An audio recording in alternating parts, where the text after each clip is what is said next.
اعوذ باللہ من الشیطان الرجیم بسم اللہ الرحمن الرحیم۔ نجف شہزاد ایک نئے ٹاپک کے ساتھ آپ کی خدمت میں حاضر ہوئے ہیں۔ آج ہم بات کریں گے جناب، ایک عورت انسان کی زندگی بدل بھی سکتی ہے، ایک عورت انسان کو ذلیل و خوار بھی کر سکتی ہے، ایک عورت اپنا گھر خوش اسلوبی کے ساتھ بسا بھی سکتی ہے۔ میں بات کر رہا ہوں جہلم کی تحصیل دینا کے قریب ایک افسوسناک واقعہ پیش آیا ہے، جہاں پر ایک نوجوان اپنی روٹھی ہوئی بیوی کو منانے کے لیے اس کے گھر گیا، بیوی کو منانے کی بھرپور کوشش کی، لیکن بیوی کے سر پر پتہ نہیں کون سا جنون سوار تھا، اس نے آنے سے صاف انکار کر دیا، جس کے بعد یہ نوجوان دل برداشتہ ہو گیا اور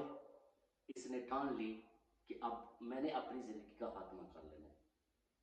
جس کے بعد یہ نوجوان اپنے سسرال سے نکلتا ہے اور باہر اپنے گھر میں کسی مقام پر بھی یہ جو نوجوان اپنی روٹھی بیوی کو منانے گیا تھا، یہ اپنی زندگی کا خاتمہ کر لیتا ہے اور خودکشی کرنے کے بعد ظاہر ہے اس نوجوان نے اپنی زندگی کا تو خاتمہ کر ہی لیا، لیکن وہ خاتون اگر اپنا گھر بسانا چاہتی، کیا پتہ کتنی دفعہ یہ نوجوان وہاں پر گیا ہوگا اپنی روٹھی بیوی کو منانے کے لیے، اس کو اپنے گھر میں لے کر آنے کے لیے، لیکن اس کی کوئی بات نہ سنی گئی، جس کے بعد اس نے یہ انتہائی قدم اٹھایا اور اپنی زندگی کا خاتمہ کر لیا۔ یہ انتہائی افسوسناک واقعہ تحصیل دینا میں پیش آیا ہے، جہاں پر ایک نوجوان نے اپنی زندگی کا خاتمہ کر لیا اور اب اس کی جو بیوی ہے اس کے پاس رونے دھونے کی سوا کوئی دوسری بات نہیں ہوگی۔ ہم اس چیز کا ہم افسوس ہی کر سکتے ہیں، کیونکہ ایسے واقعات رونما ہونا انتہائی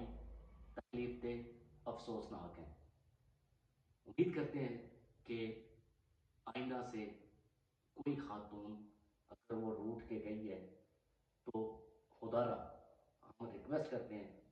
کہ مان جایا کریں، اپنے گھر آ جایا کریں۔ تکلیفیں ہوتی ہیں، ہم اس چیز کو سمجھتے ہیں، بڑی بڑی پریشانیاں سسرال میں ہوتی ہیں، لیکن اب یہ جو انتہائی قدم ایک شخص نے اپنی بیوی کے لیے اٹھایا، یہ چھوٹی سی بات نہیں ہے، تو خدا را سمجھنے کی کوشش کیجیے۔ اجازت دیجیے، اپنا بہت سارا خیال رکھیے گا، فی امان۔